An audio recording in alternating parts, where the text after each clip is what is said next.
नितीन तांबोळी. माझ्याकडं 5 महिन्याची आता होत आली माझी गोल्डन रिट्रीवर, जेसी नाव आहे तिचं.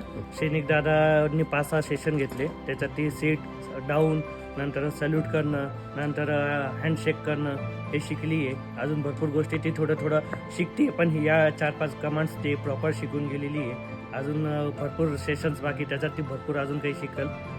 तुम्ही सॅटिस्फाय, तुम्हाला बरं वाटतं? हो, एकदम सॅटिस्फाईड. थँक्यू.